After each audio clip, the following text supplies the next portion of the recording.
नमस्कार माझ्या विद्यार्थी मित्रांनो, मी इंजिनियर सचिन पुन्हा एकदा तुमचे स्वागत करतो आपल्या इलेक्ट्रिकल नॉलेज या चॅनलवरती। आजचा विषय असणार आहे आपला महाट्रान्सको। महाट्रान्सको म्हणजेच महाराष्ट्र राज्य विद्युत पारेषण कंपनी मर्यादित महाराष्ट्रातील महापारेषण येथील जो विषय घडला तो विषय म्हणजे महत्त्वाचा विषय असणार आहे आजचा, आणि तो म्हणजेच काय, महापारेषण मध्ये जे पदे निघून आली होती महापारेषण मध्ये विद्युत सहायक, महापारेषण मध्ये सहायक अभियंता, त्याच्या व्यतिरिक्त टेक्निशियन 1, टेक्निशियन 2 आणि इतर काही पदे होती। तर विद्यार्थी मित्रांनो, ती जी जाहिरात जी आली होती ना, ती जाहिरात शेवटी रद्द झालेली आहे, असा एक ऑफिशियल नोटीस आलेला आहे आणि हा नोटीस सर्वांनी बघितलेला असेल। त्या नोटीस वरून तुम्ही रिॲक्ट काय करायचं मी तुम्हाला आजच्या या व्हिडिओमध्ये सांगणार आहे, आणि आजचा व्हिडिओ तुमच्यासाठी अत्यंत महत्त्वाचा ठरणार आहे। तर विद्यार्थी मित्रांनो, महत्त्वाचं एक तर मी तुम्हाला आताच सांगतोय की तुम्हाला पॅनिक व्हायचं नाहीये। का बरं? कारण त्यामध्ये क्लिअरली, या नोटीस मध्ये क्लिअरली मेन्शन आहे की तुम्हाला पॅनिक कुठल्याही प्रकारे न होता तुमच्यासाठी फ्रेश ॲडव्हर्टाइजमेंट येणार आहे। तर तुम्ही चिंता करायची नाही। मी सर्वांना सांगतोय, निगेटिव्हिटी येऊ द्यायची नाही, सातत्यानं पॉझिटिव्हिटी ठेवायची आणि सातत्यानं अभ्यास करत राहायचं, कारण अभ्यासच हा एक मूल मंत्र आहे यशस्वी होण्याचा। ओके, तर बघा, जाहिरात रद्दचा नोटीस आलेला आहे। आता महापारेषण नवीन जाहिरात कधीपर्यंत देते हा एक महत्त्वाचा प्रश्न आहे, त्याविषयी चर्चा करूया। आणि त्याच्या व्यतिरिक्त बघा, नवीन जाहिरात तुम्हाला लवकरच पाहायला मिळणार आहे, ही ऑफिशियल जाहिरात आलेली आहे। त्याआधी तुम्ही जर या आपल्या चॅनलवरती जर नवीन असाल ना, तर आत्ताच जाऊन आपल्या चॅनलला सबस्क्राईब करून द्या। सबस्क्राईब केल्याच्या नंतर जी बेल आयकॉन असते ना, ती सुद्धा ऑन करून द्यायची। याच्यामुळे काय होते, येणारे सर्व state government job, central government job, त्याच्या व्यतिरिक्त कुठला रिझल्ट लागला असेल, कुठली नोटिफिकेशन आली असो, याची संपूर्ण माहिती ना आपण आपल्या चॅनलच्या द्वारे देण्याचा प्रयत्न करीत असतो। तर त्यासाठी तुम्हाला चॅनलला सबस्क्राईब करून जी बेल आयकॉन घंटी असते ना, तिला प्रेस करून द्यायचं आहे। चला नोटीस बघूया, त्यानंतर चर्चा करूया। तुम्हाला पॅनिक व्हायचं नाहीये, टेन्शन वाढून घ्यायचं नाहीये स्वतःचा, कारण अभ्यास सातत्यानं तुम्हाला करायचा आहे, म्हणजे करायचा आहे। तर बघूया नोटीस मध्ये काय लिहिलं आहे, तो नोटीस समजून सांगतो आणि त्याच्यानंतर आपण चर्चा करूया। ओके, बघा, तर बघा माझ्या विद्यार्थी मित्रांनो, इथं लिहिलेलं आहे, क्लिअरली मेन्शन केलेलं आहे, इथं लिहिलं आहे महाट्रान्सको आणि त्या खाली लिहिलेलं आहे बघा, cancellation of recruitment process for various post publish in recruitment years 2023 आणि 24। म्हणजे जी रिक्रुटमेंट प्रोसेस पब्लिश झाली होती कोणत्या वर्षीची, 2023 आणि 24ची, ती रिक्रुटमेंट आता कॅन्सल करत आहो, हा येथे क्लिअरली मुद्दा त्यांचा आहे, हा विषय असणार आहे। बघा इथं लिहिलेला आहे, इन रिक्रुटमेंट इयर 2023 आणि 24 MSETCL म्हणजे Mahatransco have publish following advertisement. मग कोणकोणत्या ॲडव्हर्टाइजमेंट पब्लिश केल्या होत्या बघा, 4/2023 पब्लिश डेट होती 4/10/2023 एक्झिक्युटिव्ह इंजिनियर ट्रान्समिशन। त्याच्यानंतर 5/2023 ती सुद्धा 4 तारखेला आली होती, ॲडिशनल एक्झिक्युटिव्ह इंजिनियर ट्रान्समिशन। त्यानंतर 6/2023 ती सुद्धा 4 तारखेला डेप्युटी एक्झिक्युटिव्ह इंजिनियर, आणि पुन्हा एक 7/2023 4 तारखेला आली होती असिस्टंट इंजिनियर ट्रान्समिशन आणि असिस्टंट इंजिनियर टेलिकम्युनिकेशन। हे जे एईचे जे विद्यार्थी आहे मोठ्या आतुरतेने वाट बघत होते, आता एक्झाम होईल, नंतर एक्झाम होईल, त्यांच्या सुद्धा आशा आता इथे नष्ट झालेल्या आहेत। परंतु तुम्ही घाबरायचं नाही, तुमच्यासाठी समोरच्या पॉइंट मध्ये हे सुद्धा क्लिअर केलं आहे की समोर काय होणार आहे। बघा त्याच्या व्यतिरिक्त 8/2023 जे एक्सपिरियन्स वाले टेक्निशियनचे, जे सिनियर टेक्निशियनचे जे एक्सपिरियन्स वाले विद्यार्थी होते, त्यांच्यासाठी टेक्निशियन 1 ट्रान्समिशन सिस्टम आणि टेक्निशियन 2 ट्रान्समिशन सिस्टम 20/11/2023 ला ॲडव्हर्टाइजमेंट पब्लिश झाली होती, ती सुद्धा रद्द करण्यात आली आहे। त्याच्या व्यतिरिक्त 9/2023 ज्यामध्ये 1904 पोस्ट होत्या महाट्रान्सकोच्या, या 1904 पोस्ट सुद्धा यामध्ये रद्द करण्यात आलेल्या आहे। विद्युत सहायक पारेषण कॉन्ट्रॅक्ट बेसिस, कॉन्ट्रॅक्ट बेसिस म्हणजे 3 वर्षाचा तो कॉन्ट्रॅक्ट असतो, त्यानंतर परमनंट केलं जाते। ओके, पण तुम्ही चिंता नका करू, बघा मी तुम्हाला समोर समजून सांगतोय।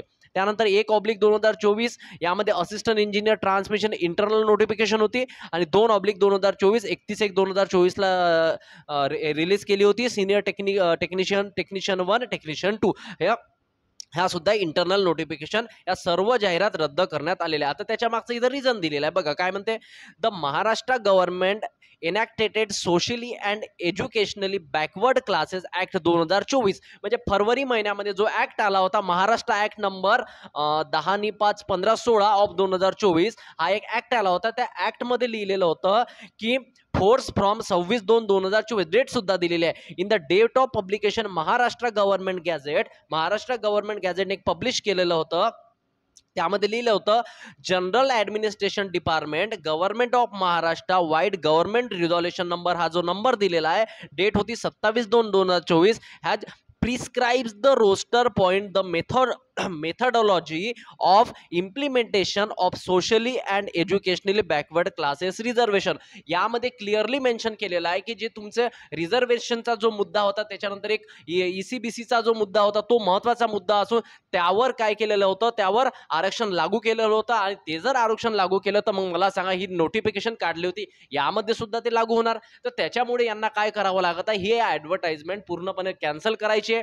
आणि तुम्हाला माहित आहे याआधी एक त्यांनी नोटीस सुद्धा काढला होता. त्या नोटीसमध्ये क्लिअरली लिहिलं होतं की ही जी एक्झाम आहे तुमची लेट होऊ शकते आणि ही ऍडव्हर्टाइजमेंट सुद्धा तुमच्यासाठी नव्याने आम्ही पब्लिश करणार आहोत, हे याच्या आधीच्या नोटीसमध्ये सांगितलेलं होतं. त्यावर मी पुन्हा एक तुमच्यासाठी छोटासा व्हिडिओ नक्की घेऊन येईन, एक व्हिडिओ तुमच्यासाठी आणलेला होता. आता समोर बघा काय लिहिलेला आहे, हा महत्वाचा पॉईंट आहे बघा. हा जो पॉइंट आहे इथे क्लिअरली लिहिलेला आहे बघा.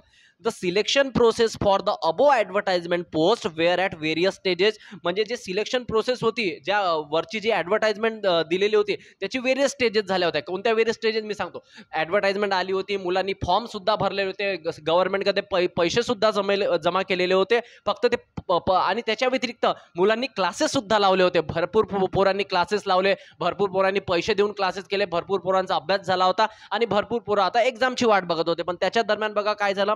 हाऊएव्हर selection process has not been completed. परंतु कोणत्याही विद्यार्थ्याचं सिलेक्शन झालेलं नव्हतं, कोणतेही रिझल्ट त्यांनी जाहीर केलेला नव्हता. एक्झाम घेतल्या होत्या त्यांनी एक्सपिरियन्सच्या, परंतु कुठल्याही प्रकारचा रिझल्ट त्यांनी जाहीर केलेला नव्हता. त्याच्यामुळे ही ऍडव्हर्टाइजमेंट, ही जी प्रोसेस आहे सिलेक्शन प्रोसेस, हे कंप्लीट झालेली नव्हती. इथे क्लिअरली आणि खरंच नव्हती झाली. ओके, आता समोर बघा. Therefore, to implement the socially and educationally backward classes reservation, बघा educationally backward classes reservation, socially आणि एज्युकेशनली, हा एक महत्वाचा SEBC चा मुद्दा आहे. SEBC हा जो मुद्दा होता, यामध्ये त्यांना रिझर्वेशन मिळाले होतं. आता बघा काय म्हणते, it requires to recalculate the reservation position. आता तेवढ्याच वॅकन्सीवर ते पुन्हा रिकॅल्क्युलेट करण, जेवढ्या टक्के आरक्षण दिलं तेवढ्या जागा त्यांना द्यावं लागेल. तर ते पुन्हा रिकॅल्क्युलेट करतील आणि accordingly advertisement is required to be issue. त्याच्यानंतर ते पुन्हा तुमच्या समोर ऍडव्हर्टाइजमेंट काढतील, असं त्यामध्ये म्हटलेलं आहे. देअरफॉर, इथे बघा समोरचा point, therefore the recruitment process for the above post against said advertisement are hereby cancel. त्याच्यामुळे ही जी रिक्रुटमेंट प्रोसेस आहे अबोव पोस्टची, कशामुळे, SEBC मुळे. ओके, SEBC मुळे, इथे लिहूनही दाखवतो मी कशामुळे. SEBC हा महत्वाचा पॉइंट आहे, नाही असायला पाहिजे, कारण त्यांना सुद्धा आता आरक्षण दिलं तर त्यांच्या सुद्धा जागा राहतील, तर ऍडव्हर्टाइजमेंट त्या इन्क्लूड करावं लागेल. त्याच्यासाठी नवीन ऍडव्हर्टाइजमेंट काढणं गरजेचं आहे. तर नवीन ऍडव्हर्टाइजमेंट ते कधी काढतील तो सुद्धा बघूया. समोर बघा, after calculation of reservation position a fresh advertisement will be published by the company. म्हणजे त्यांनी म्हटलेलं आहे की रिकॅल्क्युलेशन, आता ते कॅल्क्युलेशन करतील आणि कॅल्क्युलेशन केल्याच्या नंतर रिझर्वेशनची पोझिशन बघतील आणि त्या पोझिशन बघितल्याच्या नंतर fresh advertisement will be publish. तुमच्यासाठी एक फ्रेश ऍडव्हर्टाइजमेंट तुम्हाला पाहायला मिळेल. तर बघा विद्यार्थी मित्रांनो, आता एक महत्त्वाचं सांगतो, विधानसभेचं सुद्धा आपलं महाराष्ट्रामध्ये इलेक्शन आहे.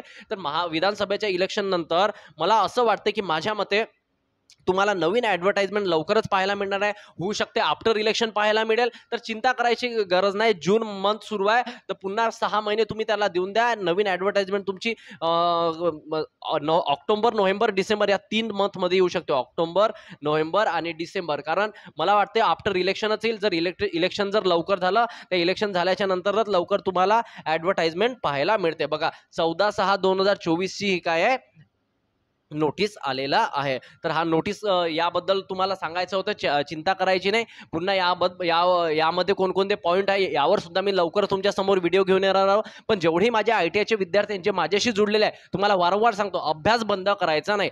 इथे क्लिअरली मेन्शन केलेलं आहे, जाहिरात येणार आणि ऑब्विसली येणार म्हणजे येणार. का बरं येणार, कारण त्यांना SEBCला जे आरक्षण मिळालं ते तर त्यांना इन्क्लूड करावंच लागेल ना. थोडा बहुत जनरलच्या वॅकन्सी कमी होतील, SEBCच्या वाढतील, दुसरं काही फरक पडणार नाही इतर रिझर्वेशनवर. तुम्ही चिंता नका करू. नवीन ऍडव्हर्टाइजमेंटची वाट बघूया. नवीन ऍडव्हर्टाइजमेंट तुम्हाला आताच पाहायला मिळणार नाही, कारण आता 2024 मध्ये इलेक्शन सुद्धा आहे महाराष्ट्रामध्ये. तर त्याच्यामुळे थोडंफार लेट होऊ शकते, परंतु ऍडव्हर्टाइजमेंट नक्की येईल. कारण बघा 2023 जून मध्ये तुम्हाला पेपरमध्ये पब्लिश झाली होती ऍडव्हर्टाइजमेंट. आता जून 2024 सुरू आहे.